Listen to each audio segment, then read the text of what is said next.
Oi, alunos aí da disciplina de máquinas de elevação e transporte. Então, vamos fazer uma aula aí hoje, né, sobre dimensionamento de guindaste, do tipo grua, que é esse tipo de guindaste aqui usado muito em construção civil, né? E na indústria também usa, né, esse tipo de guindaste aí. Então, a gente vai fazer uma aula aí sobre dimensionamento. Hoje nós temos uma aula sobre questão de guindaste nos fundamentos de guindaste, apresentando aí tipos de guindaste, tipos de lança, a aula anterior, né? E hoje vamos fazer sobre dimensionamento. A gente vai ver aqui os vários tipos de forças e momentos que agem no guindaste, né? Para fazer então o cálculo da estrutura do guindaste. Nós vamos fazer o dimensionamento de acordo com a norma ABNT NBR 8400, que é a norma aí específica para máquinas de elevação e transporte, ok? As máquinas de elevação e transporte, o projeto delas é parecido. Vocês já fizeram aí, nós já apresentamos já o projeto de ponte rolante, certo? E o que você aprende no projeto de uma máquina ajuda no projeto de outro tipo desse tipo de máquina, de elevação e transporte, né? E qual seria a diferença entre um guindaste e uma ponte rolante? Todos dois têm que içar a carga, só que a ponte rolante, ela não gira, o guindaste ele gira, ele tem essa lança aqui do guindaste, tem a lança e tem a coluna, certo? O guindaste ele iça a carga e gira. A ponte rolante, ela tem um movimento de içar a carga, ela translada nessa direção aqui, certo? E o carro anda nessa direção, certo? Então são parecidos aí, né? A diferença é que ponte rolante normalmente ela fica dentro de um galpão, então você desconsidera as forças de vento, né? A não ser os pórticos que você tem, às vezes existem também muitos pórticos, né, que são a ponte rolante, cuja coluna ela é móvel. Existem os pórticos que ficam na área externa. Aí nesse caso, você tem que considerar as forças geradas pelo vento, que é o que nós vamos considerar aqui hoje, né, fazer esse levantamento aí, que não fizemos na parte quando fizemos o dimensionamento de ponte rolante. Então, que é as forças aí geradas pelo vento, certo? Então, nós temos aqui o nosso guindaste, um guindaste grua, né, o nome desse tipo de guindaste aí, uma grua. Ele tem aqui uma lança treliçada, certo? E a coluna também é de treliça. Os dois, então, você tem treliça. Para você ter uma lança tão grande assim, né, 40 metros. Qual a vantagem da treliça? A vantagem da treliça é que você consegue uma estrutura bem resistente, né? Aí a suportar maiores forças numa estrutura relativamente leve, quando você compara com lanças de outro tipo. Então, se você tiver uma lança muito grande aí, é bom usar a treliçada, certo? Então a gente tem aqui as medidas a torre, ela tem aqui 30 metros nessa região aqui, depois tem 5 treliçada, depois tem 5,8 metros, que é uma área que é fechada, ok? Aqui estão as dimensões da lança, ó, do centro da lança até aqui existem as massas de balanceamento, nessas massas aqui, as massas é B1, o lastro, B2, M4, M1, M2, M3. E aqui estão as distâncias dessas massas, ó, ao centro do giro. Aqui você tem o centro do giro, que é o centro dessa coluna, e aí tem essas distâncias aqui. As distâncias estão colocadas aqui, algumas aqui no desenho e algumas aqui na tabela também. Tá vendo? Tem a massa de cada elemento daquele, a distância que ele tem e o tamanho seria a região que ele representa aqui, né? Porque existe uma massa aqui, mas ela pega a massa da treliça também representando para fazer o balanceamento de massa desse sistema aí. O guindaste, ele tem vários tipos de operar, né? Esse aqui eu estou considerando o caso em que ele levanta uma carga de 2.600 kg numa distância de 40 metros, tá vendo aqui, ó, a distância de 40 metros do centro da coluna. Então estou considerando aí. O guindaste, como é que ele funciona? Ele tem um carrinho aqui, esse carrinho ele pode correr aqui nessa lança, certo? aqui a lança, aqui a contralança, do lado de cá chamada contralança. Então o carrinho pode correr aqui, e nesse caso ele pode chegar até 40 metros aqui de distância. O guindaste, esse mesmo guindaste, ele issa cargas maiores, só que com distância menor, não é isso? Então você tem vários tipos de problemas aqui, onde você tem içar uma outra carga maior aqui, uma carga de 8 toneladas, mas numa distância menor.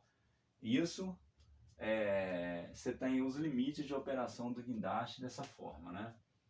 Então, aqui está dado, né, as distâncias de cada massa. Então tem aqui a massa, por exemplo, a massa B1, que é essa aqui, ela tem 4.600 kg e está na distância de 12,92 metros. E ela tem um tamanho de 2 metros. Né? Às vezes a massa é concentrada, mas ela pega a massa da estrutura também, considerando aqui, então uma região de 2 metros. Por exemplo, o mastro tem 12.000, que é o contrapeso, né? Na verdade, 12.250 kg, não, 9.250 kg, uma distância de 10,92 metros do centro de giro e tem um tamanho de 2 metros.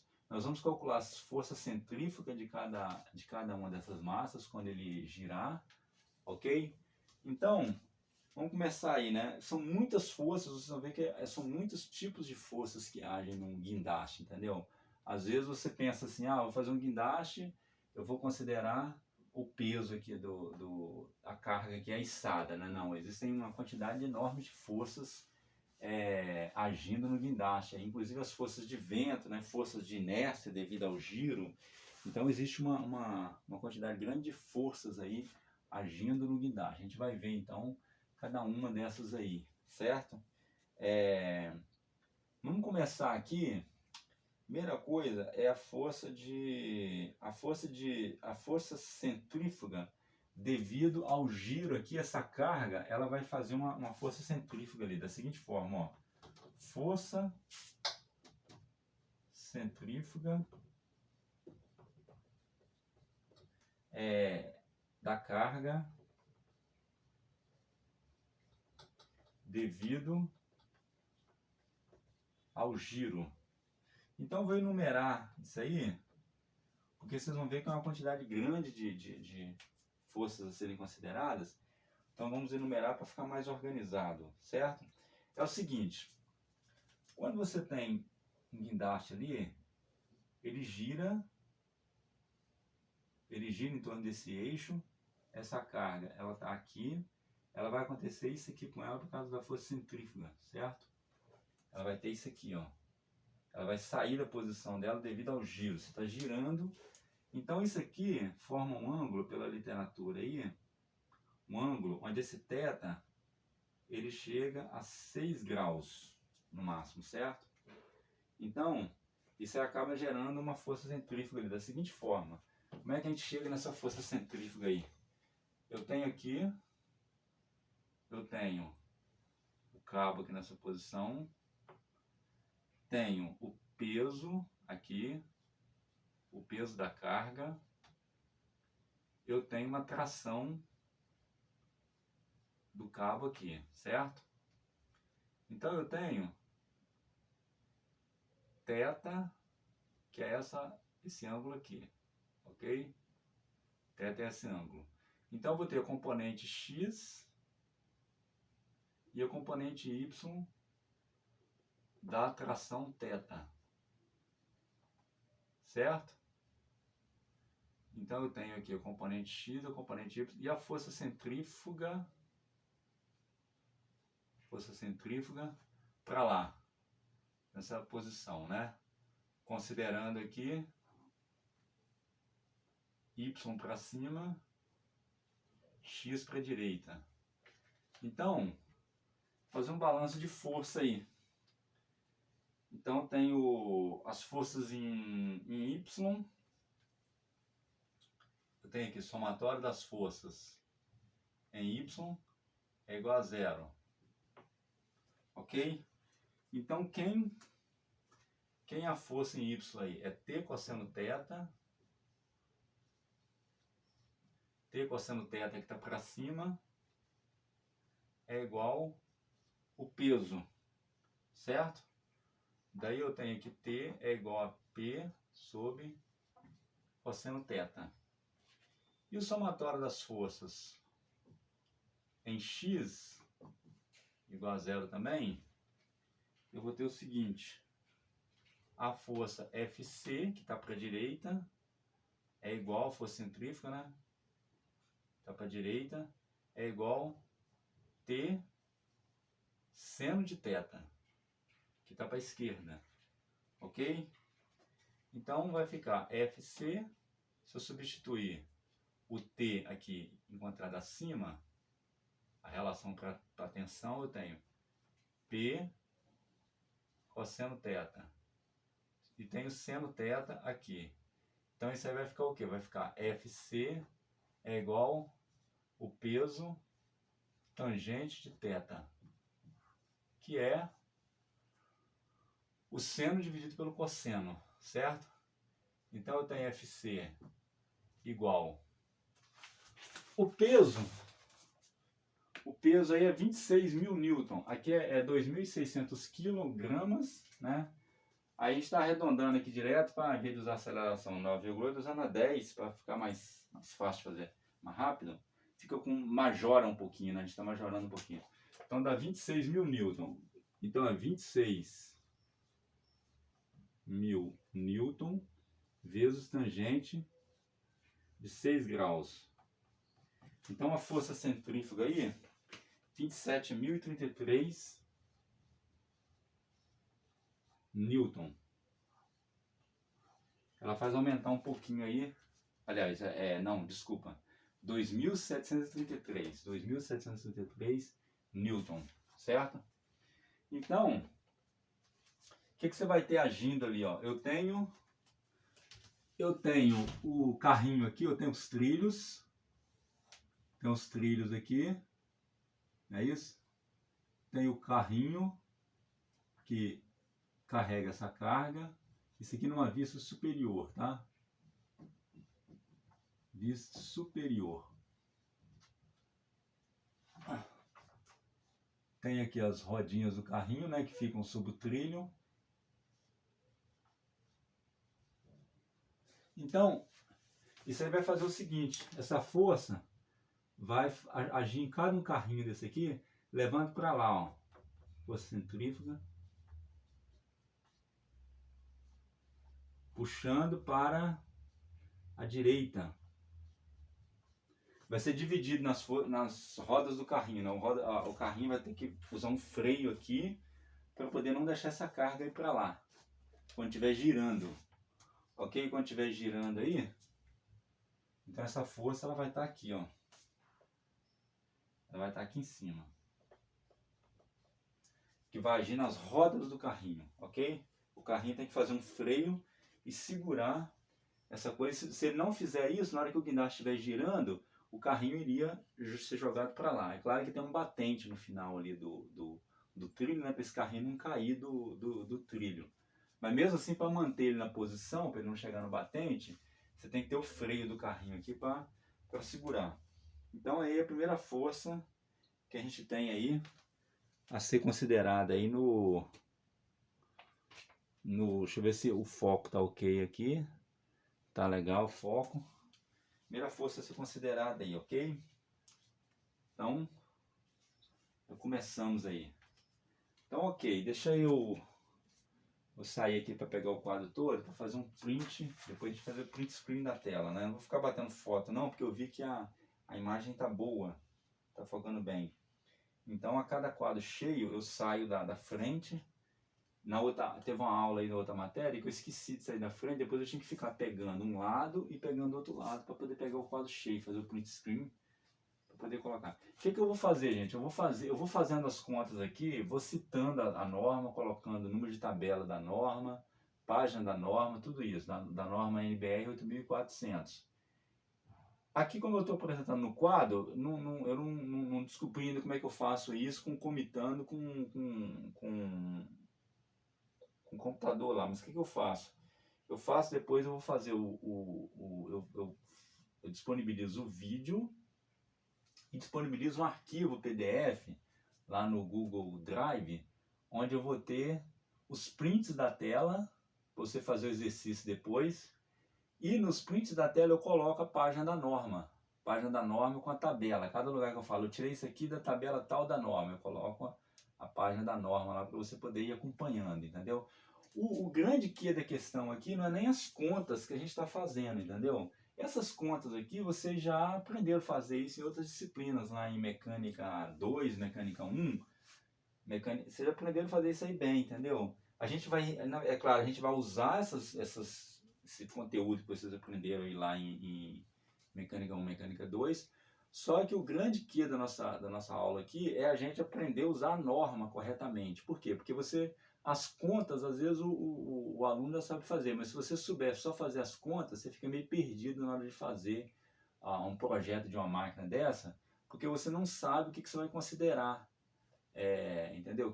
De onde você vai tirar, por exemplo, existem fatores que a norma coloca que no livro não tem, entendeu? De onde saiu esse fator aqui? De onde saiu isso? E esses fatores, eles são obtidos, eles são colocados na norma, conseguidos aí de prática, né? De muitos anos de prática específica, por exemplo.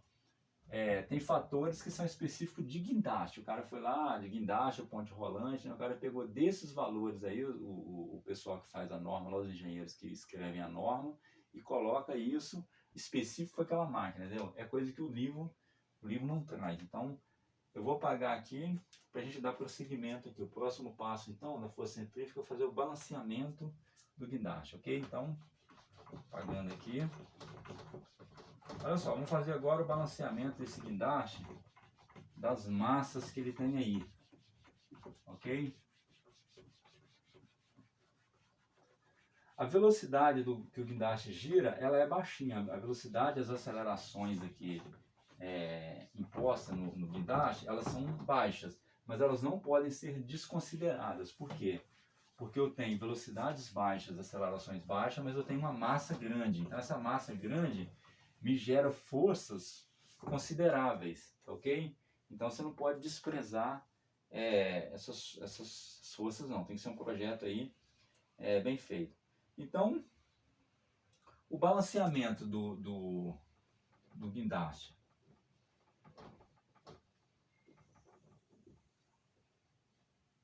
Das massas, né? Balanceamento das massas. Eu tenho aqui, então esse aqui é o item 2. Item 2, tá bom? Eu tenho várias massas aí para fazer o balanceamento do guindaste, né? Vamos ver o seguinte, essas massas não. Primeiro calcular o momento de inércia dessas massas. O momento de inércia,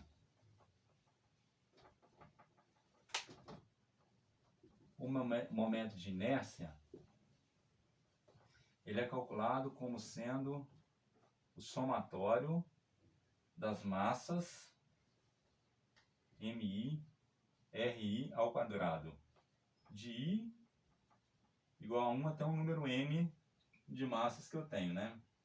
Isso aqui é para eu calcular o momento de inércia, ok? Então, como é que fica esse momento de inércia? Eu tenho aí o seguinte, onde esse RI é a distância da massa até o centro de giro do guindaste, né, que é o centro da coluna, então as distâncias ali.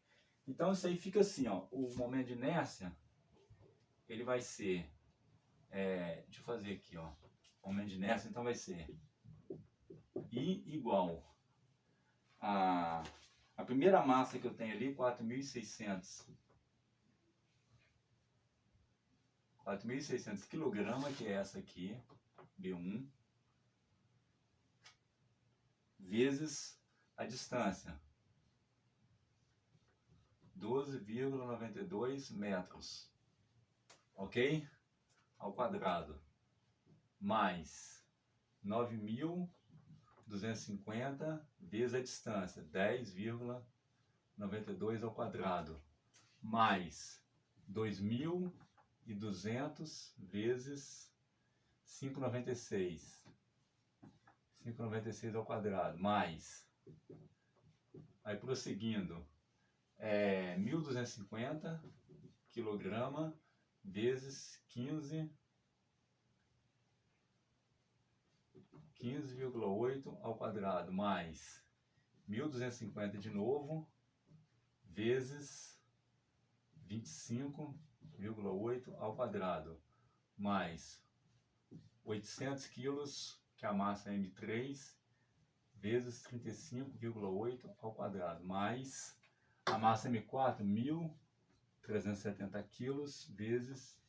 5,4 ao quadrado. Então esse I aí, o momento de inércia, está 4.158.400 quilograma vezes metro quadrado, que é a unidade do momento de inércia, certo? Então, eu tenho esse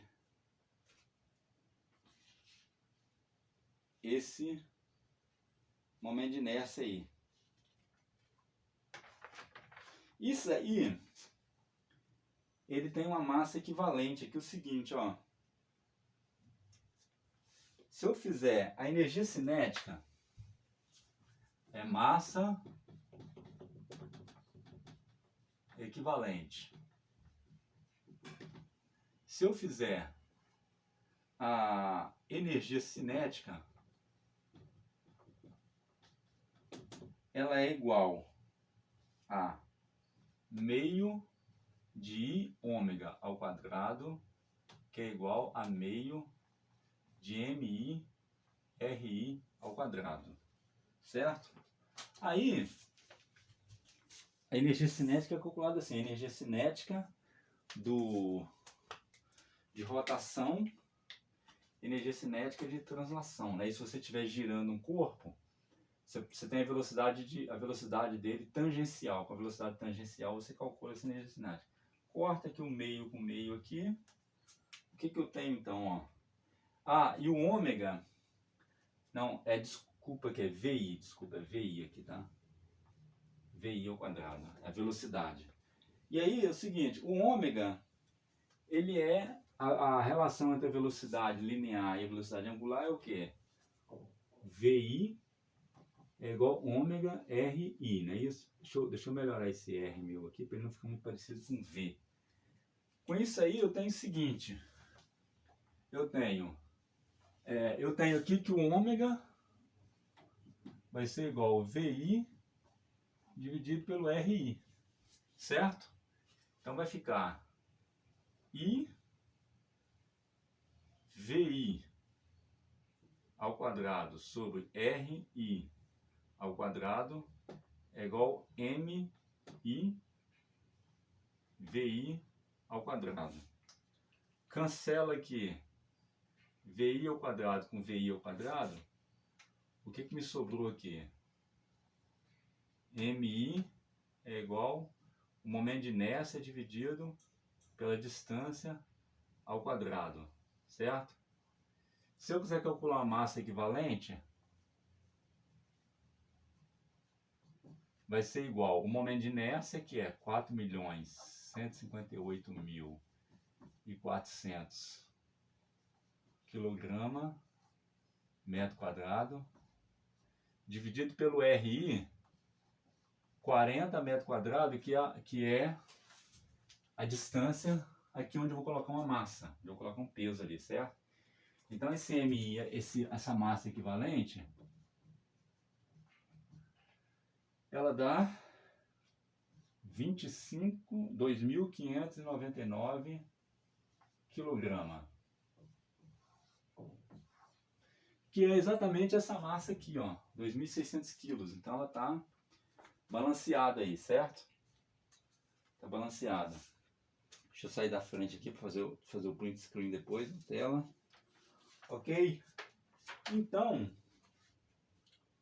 eu tenho o seguinte, uma força centrífuga, balanceamento, qual o torque no motor agora? Já foi o item 2, né? O item 3 agora, torque no motor.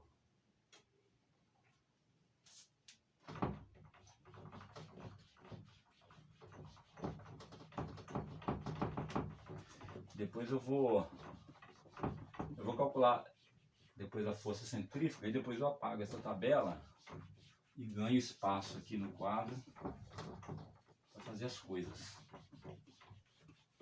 Certo? Para a gente poder ter mais espaço no quadro, porque esse quadro já é pequeno. Viu? Ficar toda hora com esse espaçozinho pequeno aqui na... Então tem o seguinte. Agora fazer o 3. Torque no motor que gira a lança. Torque no motor que gira a lança. Então esse motor aí é o seguinte. O torque no motor, ele é I vezes alfa. Certo? Aonde I é o momento de inércia.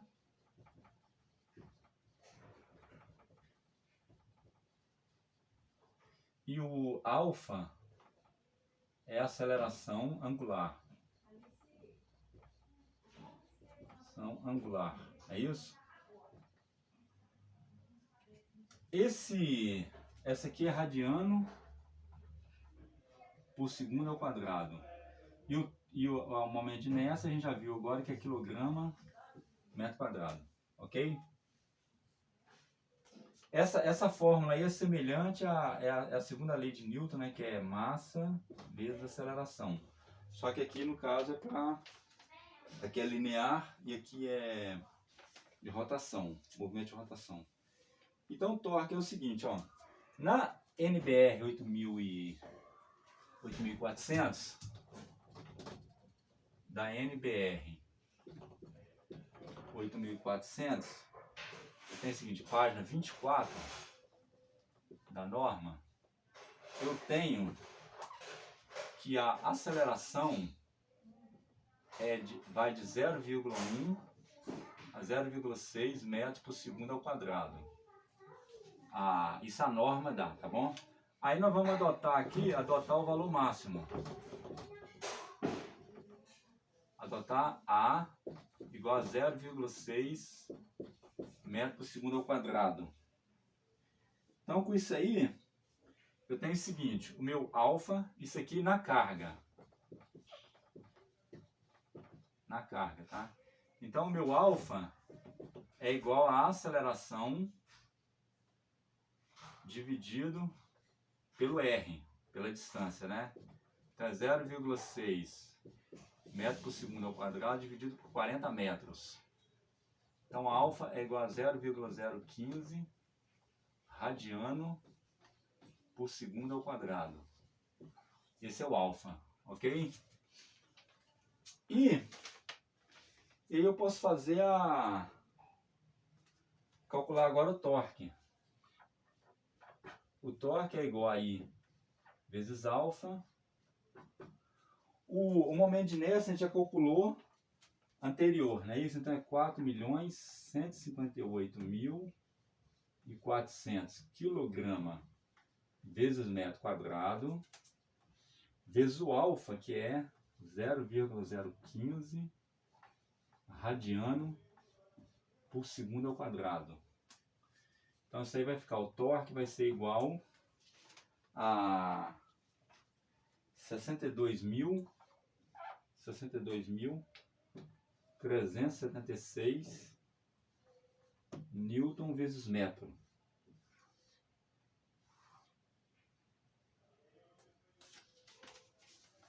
Esse é o torque, ok?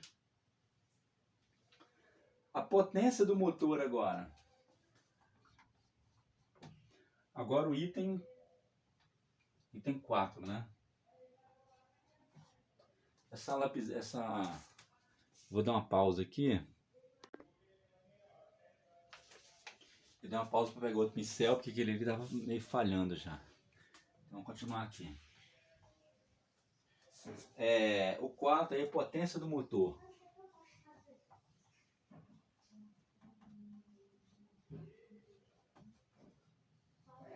Do giro.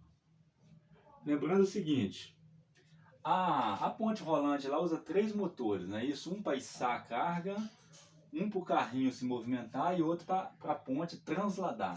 O guindaste também usa 3 motores, ele usa um para içar a carga, usa um para o carrinho se deslocar aqui na lança, certo? Porque essa carga ela pode ser içada nesse ponto, você gira e pode ser baixada mais perto da coluna, ok? E usa um outro motor, que é um motor para fazer essa coluna girar, ok? Ela fazer um movimento de giro aqui.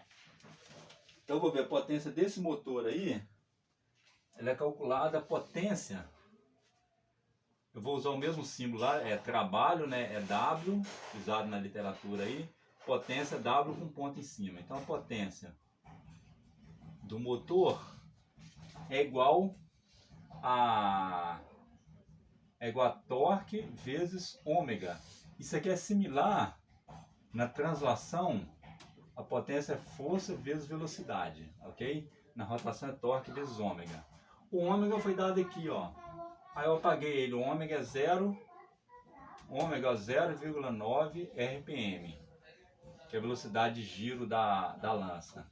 Isso aí dá 0,9 RPM, é 2π sobre 60. Uma rotação é 2π radiano, vou colocar aqui, né? Uma rotação é 2π radiano e 1 minuto é 60 segundos. Então isso aí, convertendo aí, vai dar, a rotação vai dar 0,09425 e ficou meio ruim aqui. Espera aí.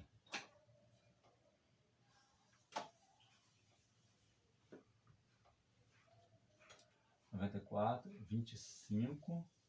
Não, tá no canto. Deixa eu chegar pra cá. Esse dito, ó. 25 radiano por segundo. Então eu tenho a rotação, ok? Com a rotação, eu vou calcular então a potência do motor. É um passo a passo, gente, isso aqui, tá? Um passo a passo, uma receita de bolo, né? O difícil aí é você interpretar as normas. Interpretar os valores da norma, é que surge muita dúvida na hora de interpretação da norma. Então, na verdade, esse exemplo aqui é para a gente poder ir tirando essas dúvidas. O cara fala, a norma ela tem bastante informação, mas gera muita dúvida na hora de pegar, né, fazer aquelas considerações. Então a potência aí,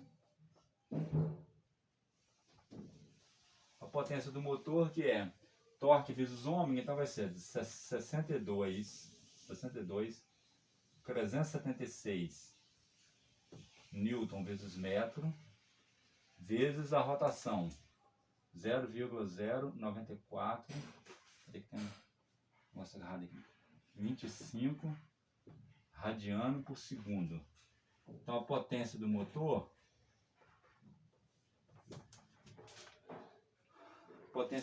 aí vai dar 5.879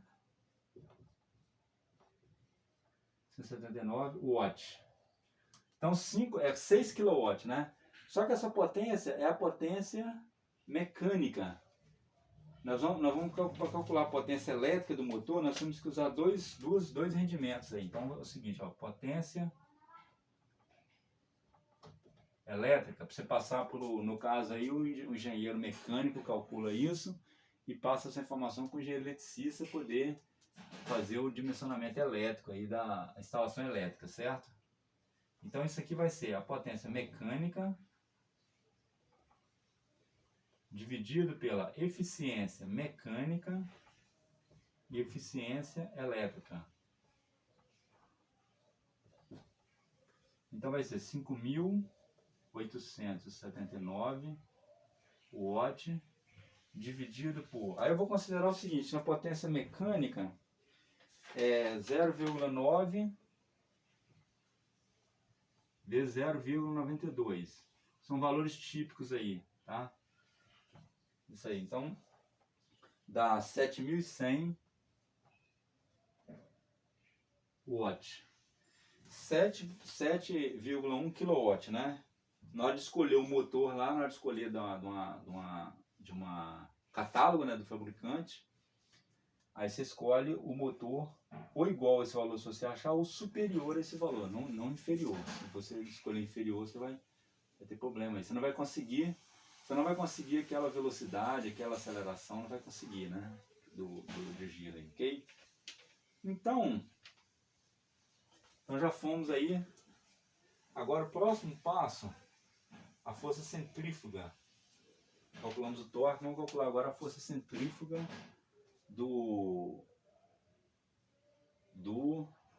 a força centrífuga de cada uma dessas massas, ok? Calcular. Você tem que fazer o balanceamento, as massas de balanceamento e a força centrífuga. Então é o seguinte.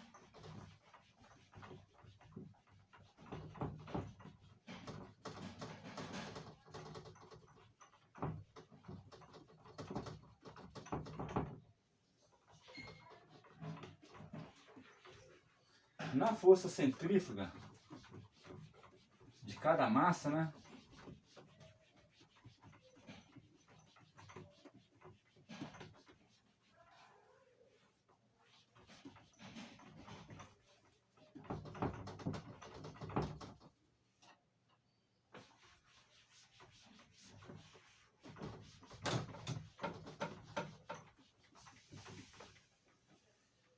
Então vamos lá, força centrífuga. Esse já é o quinto, né? Quinto número. Força centrífuga de cada massa.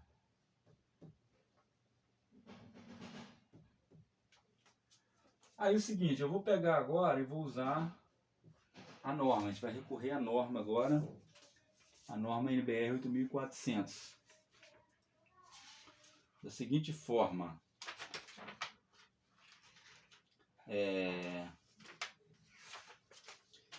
A força centrífuga, ela é dada, ela é calculada assim, ó. A força centrífuga de cada elemento I, não é isso? Ela é a massa vezes a aceleração angular vezes RI vezes um fator de majoração. Então aqui eu tenho alfa é a aceleração angular,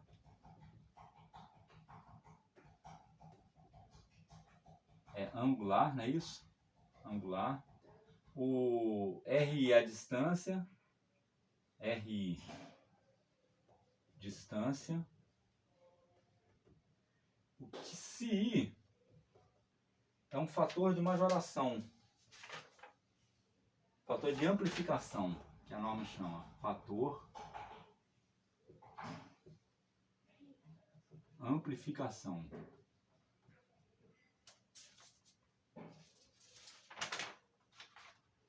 Ok? Fator de amplificação. Então é o seguinte, como é que a gente vai obter isso da norma? Essa força, ela considera o seguinte, oscilações, entendeu? Isso aqui oscila também, na hora que ele está girando, ele tem oscilações, não é isso? Então nós vamos considerar essas oscilações aí também, para pegar esse fator. Esse fator é o seguinte, ó. O período de oscilação considera, então aqui ó, considera oscilações. Oscilações, né? Que é o que se que leva isso aí para nossa conta. Então tem o seguinte, ó, o período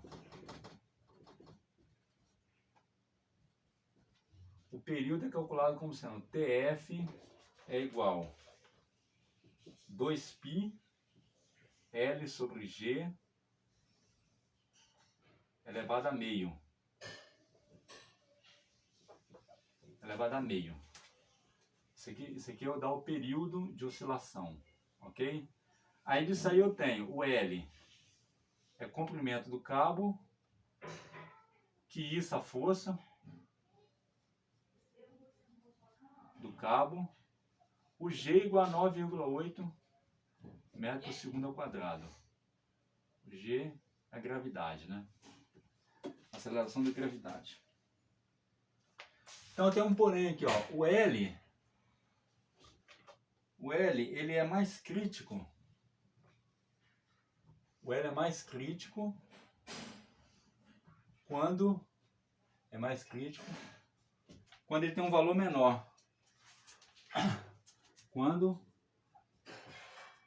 o cabo é mais curto. Então é o seguinte, esse cabo aí, ele vai estar hora cá embaixo, hora vai estar lá em cima, né?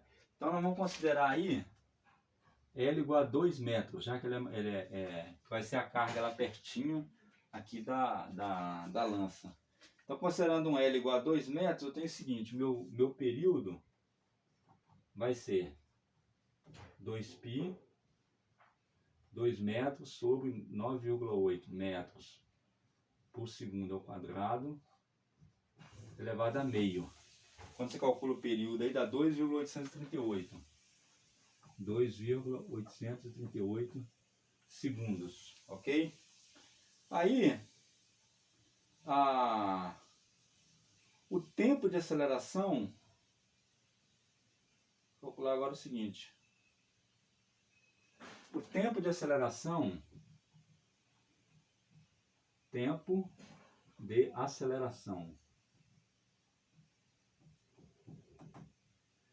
O tempo de aceleração é o seguinte, vou colocar aqui tempo de aceleração, não é isso? Vai ser igual o delta V sobre o A.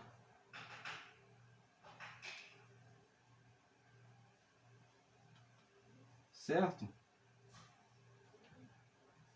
Delta V sobre a aceleração. Essa aceleração aí, acho que eu não calculei ela ainda, né?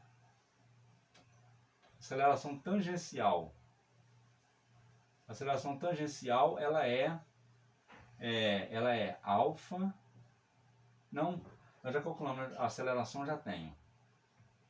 A aceleração já foi calculado antes aí, é 0,6 metros por segundo. A velocidade ela é ômega R. Então o ômega é 0,09425 vezes 40 metros.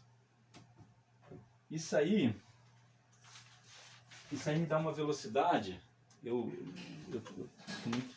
não estou 100% organizado, não. 94,25, para ter deixado já aqui, né? Vezes 40. Dá 3,77 metros por segundo. Então eu tenho aqui, vai de 0 até essa velocidade, né? Então é 3,77 metros por segundo. A aceleração, já calculamos, já adotamos a norma, 0,06 metros por segundo ao quadrado. O tempo, então, para sair do zero e chegar na velocidade de trabalho, esse tempo é 6,28 segundos. 6,28 segundos, ok? Então, aí, vamos lá. Isso tudo para a gente entrar na norma e pegar esse fator de majoração, ok?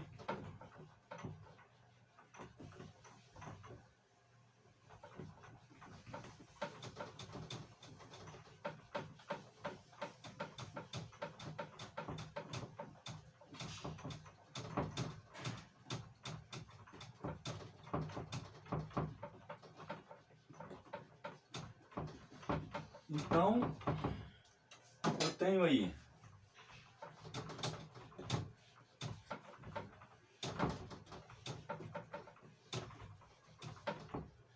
o seguinte, com o tempo de aceleração, eu calculo beta, fator beta.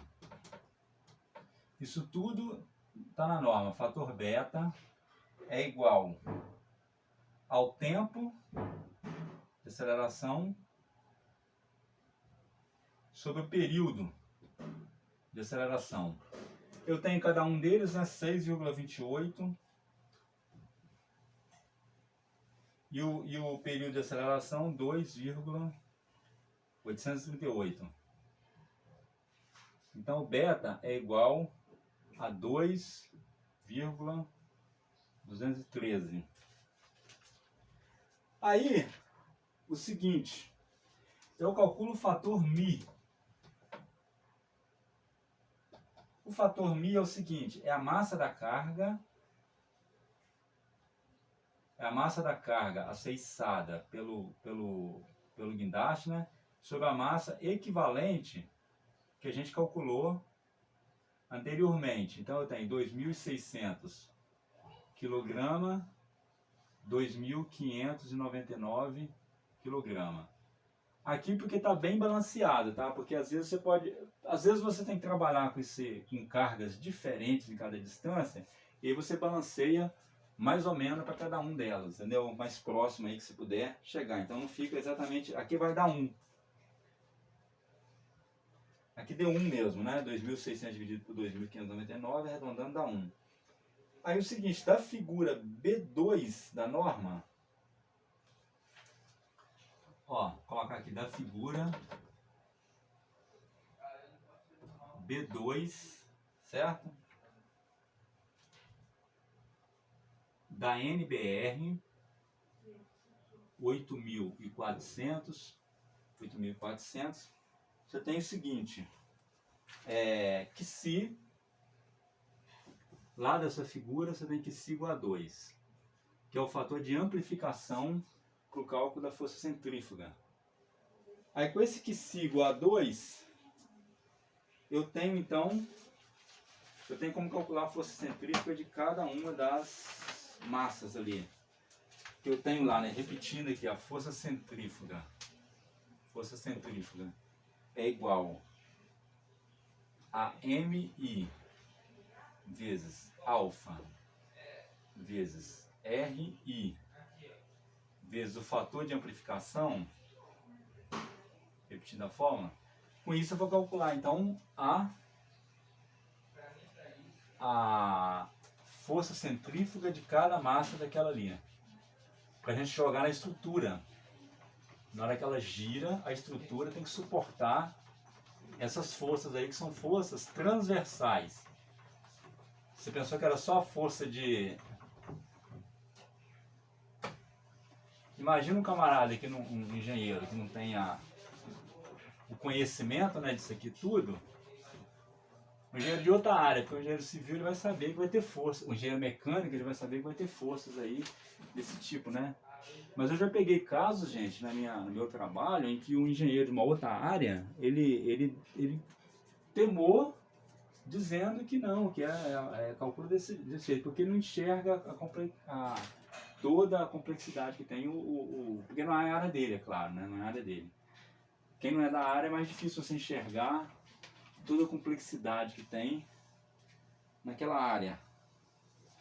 Então eu tenho o seguinte, a força centrífuga de B1 vai ser igual ao que? Vai ser a massa de B1 vezes alfa vezes a força é massa vezes aceleração, né? Então a força é massa vezes aceleração. Então esse aqui é massa, a aceleração aqui é o alfa, RI vai dar aceleração, e o que si é o fator aí para considerar oscilações e outras coisas mais que você tem aí no problema. Então, vezes o que si, que é constante para todo mundo. Então isso aqui vai dar FB1. FB1 vai ser, quem é a massa de B1? A massa de B1 é 4.600 kg. Eu vou fazer esse primeiro aqui, detalhado, depois os outros nem tanto, né? Quem é alfa? Alfa é 0,015 radiano por segundo ao quadrado. Quem é a distância de RB1? RB1 está aqui, 12,92. 12,92 metros. E o meu QC, que é o meu fator de amplificação, vale 2. Então, quando eu faço essa conta aí, meu FB1, ele vai dar, o FB1, deixa eu pegar aqui, FB1 dá 1783. 1783 Newton. 1783 Newton. E aí eu posso calcular as outras forças, né? Só como exemplo aqui, eu vou colocar o F do lastro. Do lastro vai ser igual. Vai ser igual 9.250 vezes 0,015, que repete para todo mundo, vezes o raio do lastro, que é 10,92, vezes 2. Isso aí dá 3.030. E aí, para continuar fazendo de cada um, eu vou colocar aqui já a resposta aqui, ó. A primeira está 1783, a segunda 3.030, aí depois vai 393,4,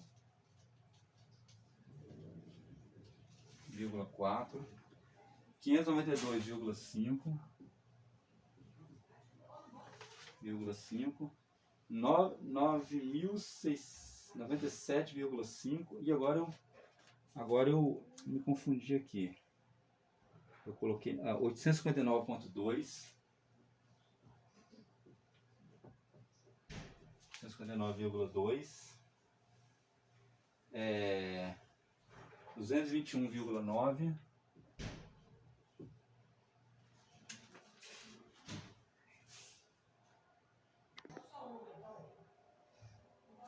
então essa última aqui deu essa última, né, M2 967,5 Newton. Então tem a força centrífuga de cada um aí.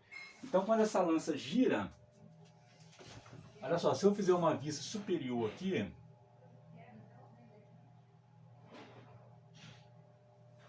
quando essa lança gira, né, numa vista superior, eu tenho um ponto de giro aqui,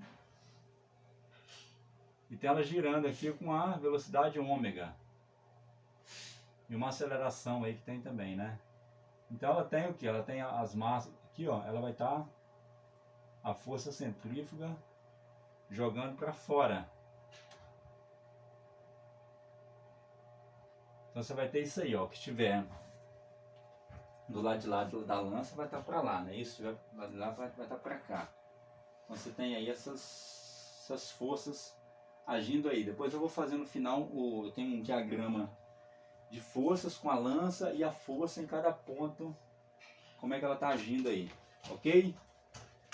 Então, eu vou acabar essa primeira parte aqui e fazer uma pausa e a gente continua. Aí tá dando 1 hora já de vídeo, né? Então eu vou fazer uma pausa aí.